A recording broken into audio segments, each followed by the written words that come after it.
साथियों, 16 जनवरी 2025 को केंद्र सरकार ने 8वां वेतन आयोग बनाने की घोषणा करी। घोषणा के साथ ही नेशनल मीडिया से लेके सोशल मीडिया तक अलग अलग आंकड़े, अलग अलग फिटमेंट फैक्टर, अलग अलग विशेषज्ञों की रिपोर्ट, इस तरह से अब तक के नेशनल मीडिया से सोशल मीडिया में लाखों खबरें, वीडियो आ चुके हैं। अब आम कोई व्यक्ति इन खबरों को देखता है तो उसका सिर चकराने लग जाता है कि वास्तव में पे पेंशन में कितनी बढ़ोतरी होगी। ये एक अलग बात है कि अभी तक 8वें वेतन आयोग का अध्यक्ष और उसके सदस्य का कोई नोटिफिकेशन नहीं निकला, पर खबरें 8वें वेतन आयोग की धड़ाधड़ सोशल मीडिया में आ रही, नेशनल मीडिया में आ रही। साथियों, एक जो रिपोर्ट है या हर जगह आप देख रहे होगे, डॉक्टर एक्यार्ड फार्मूले से 8वां वेतन आयोग आएगा।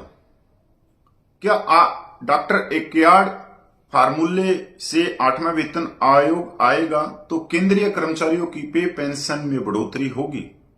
अब सोशल मीडिया में जिस तरह से दिखाया जा रहा है कि इससे पेंशन और पे बहुत ज्यादा बढ़ोतरी हो जाएगी, तो मैं आपके सामने दोनों चीजें रखना चाहता हूं कि जिस समय एक्वायर्ड फार्मूले का इस्तेमाल किया गया वो सेम पे कमीशन में किया गया और आज की जो सस्ती है वो अलग है।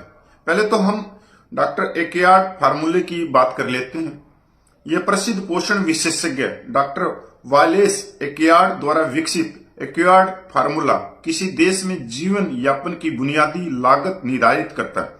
यह एक औसत कर्मचारी की पोषण संबंधी आवश्यकताओं को ध्यान में रखता और भोजन, कपड़े, आवास और अन्य आवश्यकताओं जैसी आवश्यक चीजों को शामिल करते हुए आवश्यकता आधारित न्यूनतम वेतन की गणना करता है।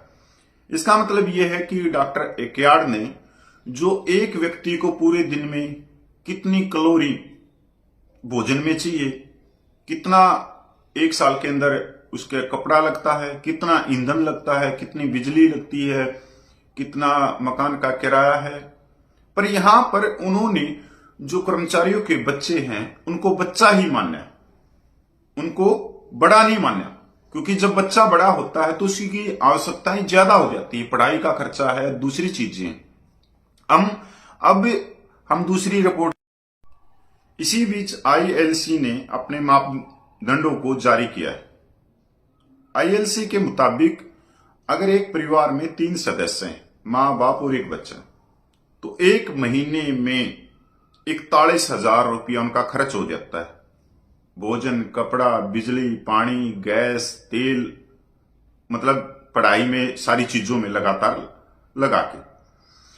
तो इसके अनुसार अगर डॉक्टर एक्यार्ड का फार्मूला आज के समय इस्तेमाल किया गया तो पे पेंशन बहुत ही नीचे जाएगी, क्योंकि इसमें बढ़ोतरी होने की इतनी संभावना नहीं है, क्योंकि परिस्थितियां आज के समय बदल चुकी हैं।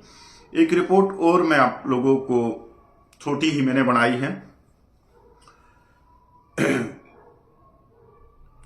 सरकार को इस बार बड़ा दिल दिखाना होगा। अभी 53% की दर से महंगाई भत्ता डीए मिल रहा है। 8वें वेतन आयोग की सिफारिशें 1 जनवरी 2026 से लागू होंगी, मतलब अगले वर्ष से वेतनमान रिवाइज होंगे।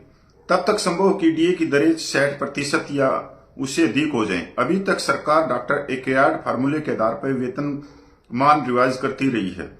अब इस फार्मूले से आगे बढ़ना होगा। आर्थिक परिस्थितियां लगातार बदल रही हैं।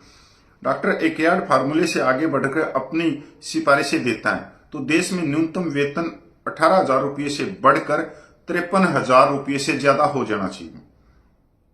7वें वेतन आयोग ने केंद्र सरकार के कर्मचारियों और पेंशनरों का वेतन बढ़ाने के लिए डॉक्टर एक्यार्ड फार्मूले का इस्तेमाल किया था, पर डॉक्टर एक्यार्ड फार्मूले के अनुसार जो 7वां वेतन आयोग है उसने सिफारिश की थी कि 22,000 रुपये न्यूनतम वेतन हो, पर सरकार ने 18,000 रुपये ही किया था 7वें वेतन आयोग में। 7वें वेतन आयोग का नेतृत्व नेतृत्व करने वाले न्यायमूर्ति A.K. माथुर ने कहा था, सरकार को वैल्यू इंडेक्स के आधार पर मौजूद आंकड़ों के आधार पर हर साल केंद्रीय कर्मचारियों के वेतनमान की समीक्षा करनी चाहिए। वेतन मैट्रिक्स की समीक्षा के लिए 10 साल की लंबी अवधि का इंतजार करने की जरूरत नहीं है। न्यूनतम वेतनमान 18,000 रुपये प्रति माह है। 8वें वेतन आयोग की सिफारिशों के बाद मूल वेतनमान बढ़कर 53,000 रुपये से ज्यादा हो सकता है। सरकार को इस आंकड़े की तरफ गंभीरता से सोचना चाहिए। आज देश में सब कुछ प्राइवेट हो रहा है। स्कूल और अस्पताल ये सब निजी हाथों में जा रहे हैं। सरकारी कर्मचारी इनकी फीस वहन करने में सक्षम नहीं है। परिवहन और बिजली व्यवस्था भी प्राइवेट हाथों में जाने की तरफ अग्रसर है। इन स्थितियों में डॉक्टर एक्यार्ड फार्मूले के तहत 8वां वेतन आयोग वेतनमान रिवाइज करने की सिफारिश देता है तो कैसे काम चलेगा? कर्मचारी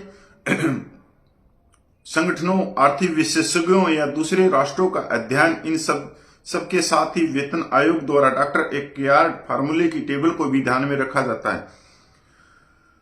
अब तो समय नहीं है जब इंसान की जरूरत रोटी, कपड़ा और मकान तक सीमित थी। वर्तमान समय में इससे काम नहीं चलेगा। डॉक्टर एक्यार्ड फार्मूले में तो परिवार की महिला को एक फुल यूनिट के तौर पर नहीं गिना जाता। जो मैं कह रहा था कि एक महिला को भी फुल यूनिट के तौर पे नहीं गिना जाता, जबकि वह महिला सबसे अधिक काम करती है। ऐसे में क्या उसे 75% यूनिट के हिसाब से भोजन और कपड़ा दिया जाए? क्या उसकी कैलोरी, उसका कपड़ा घटा दिया जाए? कपड़ा और जो खाने में कैलोरी वो तो भाई उतना ही तो लगेगा उन पे भी। यह गणना बिल्कुल गलत है। 8वें वेतन आयोग में महिला को फुल यूनिट मानना होगा। उक्त फार्मूले में तो बच्चों को तो छोटा ही माना जाता है। यहां पर सवाल खड़ा होता है कि क्या बच्चे हमेशा बच्चे ही रहते हैं? क्या वह बड़े नहीं होते? क्या उनकी जरूरतें नहीं बढ़ती? 8वें वेतन आयोग में बच्चों को बड़ा मानना होगा, तभी सही मायने में जरूरतों के मुताबिक वेतनमान रिवाइज हो सकेगा। आज सब कुछ डिजिटल होता जा रहा है। मोबाइल में नेट भी तो है। वेतन आयोग को अपनी सिफारिशें में इस खर्च की गणना भी करनी चाहिए। यह खर्च भी तो बढ़ रहा है। 5वें वेतन आयोग ने पुरानी पेंशन को ध्यान में रखकर निर्णय दिया था, लेकिन 2004 में एनपीएस लागू हो गया। वेतन आयोग ने अपनी सिफारिशों में यह गणना तो नहीं की थी कि सरकारी कर्मचारियों को अपने वेतन का 10% सरकार में जमा करना है। इससे तो कर्मचारी को नुकसान ही हुआ। 20 साल से वह आर्थिक नुकसान जारी है।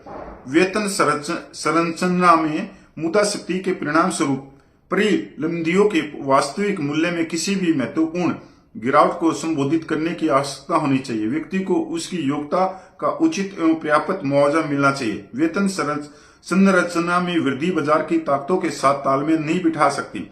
साथ ही इतनी अनाकर्षक भी नहीं होनी चाहिए कि प्रतिभा सरकारी सेवा की ओर आकर्षित ना हो। सरकारी सेवा कोई अनुबंध नहीं है, यह एक शिस्ती है। कर्मचारियों को केंद्र सरकार से उचित व्यवहार की उम्मीद है। राज्यों को सेवाओं के लिए एक रोल मॉडल की भूमिका निभानी चाहिए। इससे कर्मचारी उत्साह के साथ कार्य करेंगे। तो यहां मेरा कहने का मतलब है कि जो डॉक्टर एक्यार्ड का फार्मूला था वो 7वें पे कमीशन में था, और 7वें पे कमीशन में भी वो मतलब एक तरह से फैल ही था, क्योंकि जो डॉक्टर एक्यार्ड ने जो निकाला उसमें जो उसका परिवार है, पत्नी है, बच्चे हैं, उनको फुल यूनिट नहीं माना। मतलब कर्मचारी के लिए तो उन्होंने निर्धारित कर दिया कि इतनी कैलोरी का भोजन चाहिए, इतना कपड़ा चाहिए, इतना तेल साबुन चाहिए, मतलब सारी चीजें। पर वहीं पर उसके परिवार में, मैं 4 आदमियों की बात नहीं कर रहा, मैं सिर्फ 3 की ही बात कर रहा हूं, और उन्होंने तीन का ही मतलब परिवार के अंदर मां, बाप और एक बच्चे का ही हवाला दिया है डॉक्टर एक्यार्ड फार्मूले ने। जबकि एक परिवार में 4 तो हैं ही हैं, और मां बाप हैं तो भाई 6 है। तो उस हिसाब से एक कर्मचारी का आज के समय अगर हम 3 व्यक्तियों का भी परिवार मानते हैं तब भी 41,000 रुपये से ज्यादा का खर्चा है एक परिवार में, सारी चीजों को मिला के, तेल साबुन सभी चीजों को। क्योंकि अगर बच्चे की फीस है, स्कूल बस किराया है, बच्चे के ड्रेस हैं, उसके बाद में बहुत सारी चीजें। तो आज डॉक्टर एक्यार्ड फार्मूला पीछे हटा के और केंद्र सरकार को बड़ा दिल दिखाना चाहिए। पर जो भाई ये कह रहे हैं, जो सोशल मीडिया वाले हैं, नेशनल मीडिया है, जो दूसरे पत्रकार हैं कि डॉक्टर एकयार्ड फार्मूले से इतनी पेंशन में बढ़ोतरी हो जाएगी, इतनी वेतन में बढ़ोतरी हो जाएगी, तो मेरे हिसाब से डॉक्टर एकयार्ड का फार्मूला आज के समय नहीं है, उससे आगे बढ़ना पड़ेगा। धन्यवाद सर भाई सब ने।